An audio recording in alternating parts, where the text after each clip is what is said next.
Hello students, ਅਸੀਂ ਕਰ ਰਹੇ ਹਾਂ ਕਲਾਸ 10th ਚੈਪਟਰ ਹੈ ਸਾਡਾ 7th ਕੋਆਰਡੀਨੇਟ ਜਿਓਮੈਟਰੀ ਨਿਰਦੇਸ਼ਕ ਜਿਓਮੈਟਰੀ ਤੇ ਸਾਡੀ ਕੋਈ ਐਕਸਰਸਾਈਜ਼ ਚੱਲ ਰਹੀ ਹੈ ਸਾਡੀ 7.3। ਸੋ ਜਿਸ ਦੀ ਇੰਟਰੋਡਕਸ਼ਨ ਕੀਤੀ ਹੈ ਅਸੀਂ ਫਸਟ ਕੁਐਸਚਨ ਕੀਤਾ ਹੈ ਤੇ ਹੁਣ ਅਸੀਂ ਆਪਣਾ ਕੁਐਸਚਨ ਸੈਕੰਡ ਜਿਹੜਾ ਉਹ ਸਟਾਰਟ ਕਰਾਂਗੇ। ਸੋ ਕੁਐਸਚਨ ਕੀ ਹੈ, k ਦਾ ਮੁੱਲ ਪਤਾ ਕਰੋ। So find the value of k when ਜਦੋਂ ਬਿੰਦੂ ਸਮਰੇਖੀ ਹੋਣ। So when the points are ਸਮਰੇਖੀ। ਸਮਰੇਖੀ ਮੀਨਸ ਸਾਡੇ ਕੋਲ ਪੁਆਇੰਟਸ ਕੀ ਹਨ, ਕੋਲੀਨੀਅਰ। ਸੋ ਵਟ ਡੂ ਯੂ ਮੀਨ ਬਾਈ ਕੋਲੀਨੀਅਰ। ਸੋ ਕੋਲੀਨੀਅਰ ਦਾ ਮਤਲਬ ਹੁੰਦਾ ਹੈ ਕਿ ਜਦੋਂ ਸਾਡੇ ਕੋਲ ਇਸ ਤਰ੍ਹਾਂ ਕੋਈ ਲਾਈਨ ਹੈ ਤੇ ਸਾਡੇ ਕੋਲ ਪੁਆਇੰਟ ਕਿੰਨੇ ਹਨ, 1 2 ਤੇ 3। ਸੋ ਸਾਡੇ ਕੋਲ 3 ਦੇ 3 ਹੀ ਪੁਆਇੰਟ ਫਸਟ, ਪੁਆਇੰਟ ਸੈਕਿੰਡ ਅਤੇ ਪੁਆਇੰਟ ਥਰਡ, ਤਿੰਨੇ ਹੀ ਪੁਆਇੰਟਸ ਜਿਹੜੇ ਨੇ ਉਹ ਇੱਕ ਹੀ ਲਾਈਨ ਦੇ ਉੱਪਰ ਲਾਈਜ਼ ਕਰ ਰਹੇ ਨੇ, ਮਤਲਬ ਕਿ ਇੱਕ ਹੀ ਲਾਈਨ ਦੇ ਉੱਪਰ ਪੁਆਇੰਟ ਜਿਹੜੇ ਉਹ ਆ ਰਹੇ ਨੇ। ਹੁਣ ਦੇਖੋ ਜਿਹੜੀ ਤ੍ਰੈਭੁਜ ਬਣਦੀ ਹੈ ਉਹ ਕਿਸ ਤਰ੍ਹਾਂ ਬਣਦੀ ਹੈ, ਇਸ ਤਰ੍ਹਾਂ ਬਣਦੀ ਸਾਡੇ ਕੋਲ, ਠੀਕ ਹੈ। ਸੋ ਇਹ ਪੁੱਠੀ ਸਿੱਧੀ ਕਿਸੇ ਵੀ ਤਰ੍ਹਾਂ ਬਣ ਸਕਦੀ ਹੈ, ਪਰ ਤਿੰਨ ਸਾਡੇ ਕੋਲ ਸਿਖਰ ਜਿਹੜੇ ਜਾਂ ਤਿੰਨ ਪੁਆਇੰਟਸ ਜਿਹੜੇ ਆਪਸ ਵਿੱਚ ਜੁੜੇ ਹੋਣੇ ਜ਼ਰੂਰੀ ਹਨ। ਸੋ ਇਹ ਹੋ ਗਿਆ ਸਾਡੇ ਕੋਲ। ਹੁਣ ਜਦੋਂ ਤਿੰਨੇ ਹੀ ਪੁਆਇੰਟ ਜਿਹੜੇ ਨੇ ਇੱਕ ਹੀ ਲਾਈਨ ਤੇ ਆ ਗਏ ਤਾਂ ਇਹ ਦੇਖੋ ਤ੍ਰੈਭੁਜ ਬਣਾ ਰਹੇ ਨੇ, ਸਾਡੇ ਕੋਲ ਨਹੀਂ ਬਣਾ ਰਹੇ। ਸੋ ਜਦੋਂ ਤ੍ਰੈਭੁਜ ਬਣ ਨਹੀਂ ਰਹੀ ਤਾਂ ਤ੍ਰੈਭੁਜ ਦਾ ਖੇਤਰਫਲ ਵੀ ਕਿੱਥੋਂ ਨਿਕਲੇਗਾ, ਨਹੀਂ ਨਾ ਫਾਈਂਡ ਹੋਏਗਾ। ਸੋ ਜੇਕਰ ਤ੍ਰੈਭੁਜ ਟ੍ਰਾਇੰਗਲ ਜਿਹੜੀ ਫਾਰਮ ਹੀ ਨਹੀਂ ਹੋ ਰਹੀ, ਹੈ ਹੀ ਨਹੀਂ, ਜਿਹੜੀ ਚੀਜ਼ ਹੈ ਹੀ ਨਹੀਂ ਆਪਣੇ ਕੋਲ, ਤਾਂ ਉਸ ਦਾ ਖੇਤਰਫਲ ਜਾਂ ਤਾਂ ਕਦੇ ਵੀ ਨਹੀਂ ਹੋ ਸਕਦਾ ਨਾ। ਸੋ ਇਸ ਲਈ ਇਹਦਾ ਖੇਤਰਫਲ ਕਿੰਨਾ ਹੋਏਗਾ, ਸਾਡੇ ਕੋਲ ਏਰੀਆ ਇਹਦਾ ਬਰਾਬਰ ਹੋਏਗਾ ਸਾਡੇ ਕੋਲ 0। ਸੋ ਖੇਤਰਫਲ ਹੋਏਗਾ ਬਰਾਬਰ 0। ਸੋ ਇਸ ਲਈ ਜਦੋਂ ਵੀ ਪੁਆਇੰਟ ਸਾਡੇ ਕੋਲ ਕੋਲੀਨੀਅਰ ਜਾਂ ਸਮਰੇਖੀ ਦਿੱਤੇ ਹੋਣ ਤਾਂ ਉਦੋਂ ਤ੍ਰੈਭੁਜ ਦਾ ਜਿਹੜਾ ਖੇਤਰਫਲ ਹੁੰਦਾ ਹੈ ਸਾਡੇ ਕੋਲ ਕਿਹਦੇ ਬਰਾਬਰ ਹੁੰਦਾ ਹੈ, 0 ਦੇ। ਸੋ ਆਪਣਾ ਫਾਰਮੂਲਾ ਲਿਖਾਉਂਦੇ ਹਾਂ ਅਸੀਂ। ਉਸ ਤੋਂ ਪਹਿਲਾਂ ਅਸੀਂ ਪੁਆਇੰਟਸ ਲਿਖਣੇ ਹਨ ਕਿਸ ਤਰ੍ਹਾਂ, x1 x2 x3 is equal to, ਫਿਰ ਆ ਗਿਆ ਸਾਡਾ y1 y2 y3। ਸੋ ਇਹ ਆ ਗਿਆ ਸਾਡੇ ਕੋਲ 7। ਪਹਿਲੇ ਪੁਆਇੰਟ ਸਾਰੇ x ਦੇ ਹੁੰਦੇ ਨੇ। ਪਹਿਲਾ ਪੁਆਇੰਟ ਇਸ ਵਿੱਚ x1 ਹੋਏਗਾ, ਦੂਜੇ x2, ਫਿਰ x3। ਸੋ ਹੈਗਾ 5, ਇਹ ਆ ਗਿਆ 3। ਸੋ y1 ਆ ਗਿਆ ਸਾਡੇ ਕੋਲ -2, ਸੋ y2 ਆ ਗਿਆ ਸਾਡੇ ਕੋਲ 2, y3 ਆ ਗਿਆ ਸਾਡੇ ਕੋਲ k। ਸੋ ਤ੍ਰੈਭੁਜ ਦਾ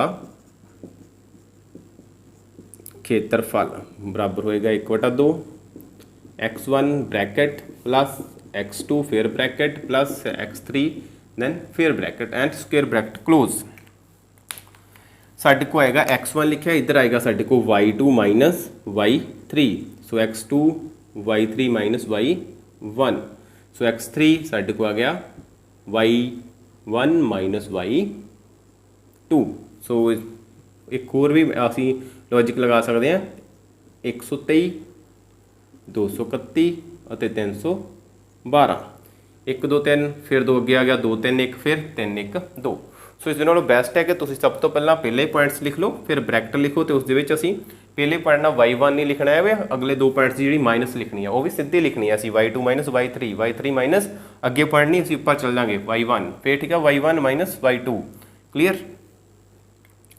ਸੋ ਇਸ ਤੋਂ ਬਾਅਦ ਅਸੀਂ ਵੈਲਿਊਜ਼ ਪੁੱਟ ਕਰਦੇ ਹਾਂ। ਸੋ ਵੈਲਿਊਜ਼ ਪੁੱਟ ਕਰਨ ਤੋਂ ਬਾਅਦ ਧਿਆਨ ਦਿਓ ਕਿ ਤ੍ਰੈਭੁਜ ਦਾ ਖੇਤਰਫਲ ਕਿਹਦੇ ਬਰਾਬਰ ਹੋਏਗਾ, 0, ਕਿਉਂਕਿ ਪੁਆਇੰਟਸ ਕੀ ਹਨ ਸਾਡੇ ਕੋਲ ਸਮਰੇਖੀ। ਸੋ ਇੱਧਰ ਆ ਗਿਆ ਸਾਡੇ ਕੋਲ 0। 1/2 x1 ਕਿੰਨਾ ਹੈ ਸਾਡੇ ਕੋਲ 7 ਬ੍ਰੈਕਟ ਪਲੱਸ x2 ਕਿੰਨਾ ਹੈ 5 ਫਿਰ ਬ੍ਰੈਕਟ ਪਲੱਸ x3 3 ਹੈ and bracket close. So y2 2 minus ਆ ਗਿਆ ਸਾਡੇ ਕੋਲ k 5, ਸਾਡੇ ਕੋਲ ਆ ਜਾਏਗਾ k ਉੱਪਰ -2 ਹੈ, ਮਾਈਨਸ ਹੈ ਤਾਂ ਸਾਡੇ ਕੋਲ ਪਲੱਸ ਹੋ ਜਾਏਗਾ 2, ਇਸ ਕਰਕੇ ਪਲੱਸ ਹੋਏਗਾ ਕਿਉਂਕਿ ਫਾਰਮੂਲੇ 'ਚ ਮਾਈਨਸ ਹੈ। 3 ਸਾਡੇ ਕੋਲ ਆ ਗਿਆ -2 0। ਹੁਣ ਦੇਖੋ 2 ਨੂੰ ਜਦੋਂ 0 ਨਾਲ ਮਲਟੀਪਲਾਈ ਕਰ ਦੋਗੇ ਤਾਂ ਸਾਡੇ ਕੋਲ ਆ ਜਾਏਗਾ 0। ਕਰ ਨਹੀਂ ਦੇਵਾਂਗੇ, ਇਸ ਤਰ੍ਹਾਂ ਸਾਡੇ ਕੋਲ ਮੈਥਡ ਹੈ ਕਿ ਅਸੀਂ ਨੀਚੇ ਵਾਲੀ ਵੈਲਿਊ ਜਿਹੜੀ ਉਹ ਆਪਣੀ ਲੈਫਟ ਔਰ ਰਾਈਟ 'ਤੇ ਮਲਟੀਪਲਾਈ ਜਿਹੜੀ ਗੁਣਾ ਹੋ ਜਾਂਦੀ ਹੈ। ਸੋ 2 ਇੱਧਰ ਗੁਣਾ ਹੋ ਗਿਆ, ਸਾਡੇ ਕੋਲ ਆ ਗਿਆ 0। ਸਾਡੇ ਕੋਲ ਕੀ ਰਹਿੰਦਾ ਹੈ ਇੱਧਰ 7 ਨਾਲ 2 ਮਾਈਨਸ ਕੀ ਹੈ, ਮਲਟੀਪਲਾਈ ਕਰੋ 7 ਨੂੰ, 7 2 14, 7 2 14 minus 7k bracket close plus 5 ਨੂੰ ਕਰੋ 5k ਪਲੱਸ 5 2 10 ਪਲੱਸ 3, ਇਹ ਆ ਗਿਆ -10 4। ਸੋ ਬ੍ਰੈਕਟ ਕਲੋਜ਼ ਸਾਡੇ ਕੋਲ ਕੀ ਆ ਗਿਆ 0 is equal to 14 minus 7k plus 5k plus 10। So 3 4 12 ਨਾਲ ਮਾਈਨਸ ਆ ਗਿਆ ਸਾਡੇ ਕੋਲ 3 ਚੌਕੇ 12 ਇਜ਼ ਇਕੁਅਲ ਟੂ ਹੈ 0 ਸਾਡੇ ਕੋਲ। ਇਸ ਨੂੰ ਸੋਲਵ ਕਰੋ, ਕੀ ਆਉਂਦਾ ਸਾਡੇ ਕੋਲ, ਇਹ ਹੈ ਸਾਡੇ ਕੋਲ 14 ਮਾਈਨਸ ਪਲੱਸ 10 -12 फिर है साढ़े को माइनस का 7K plus 5K is equal to 0। 14 10 कितने हो गए 24 हो गए, 24 माइनस 12 7 ते 5 एक माइनस च एक प्लस च है, नैगेटिव पॉजिटिव नैगेटिव होएगा साढ़े को माइनस हो जाएगा। सो आंसर क्या आएगा माइनस, क्योंकि 7 साढ़े को बड़ा है, -2K is equal to 0। 24 minus 12 आ गया साढ़े को 12 -2K इज इक्वल टू 0। सो ये आ गया साढ़े को 12 is equal to 2K। Negative सी असी ट्रांसपोर्ट करता और राइट साइड से तो साढ़े को पॉइंट हो गया पॉजिटिव, वैल्यू पॉजिटिव आ गई, साइन चेंज होंगे हैं क्योंकि साढ़े को हुण हो गया 2 एकम 2 2 6 12। सो देयरफॉर K की वैल्यू कितनी आ गई 6, इसलिए K जिहड़ा साढ़े को कितना आउंदा है 6 आ जाता है। हुण देखो K 6 आ गया तो साढ़े को जो K की वैल्यू आ जाएगी तो त्रिभुज का खेत्रफल की बनना चाहिए, 0 बनना चाहिए है, क्लीयर ना, क्योंकि पॉइंट सामने ही हैं। सो K नूं असीं किस तरह भरना है या कित्थे वैल्यू पुट करनी कि सानूं जिहड़ा क्लीयर हो जाए कि इस जिहड़ा आंसर है वो सही है। सो देखो इत्थों असीं शुरू होए हैं, जां तां K की वैल्यू इत्थे पुट कर लो तां भी सानूं क्लीयर हो जाएगा, ठीक है, जां फिर असीं लास्ट वाली K की इक्वेशन साडे कोल ए सी 12 माइनस 2 K की वैल्यू कितनी है 6 is equal to 0। So 12 minus 2 6 12 बराबर किया गया 0। सो 0 इज इक्वल टू 0 हो रहा है ना साडे को।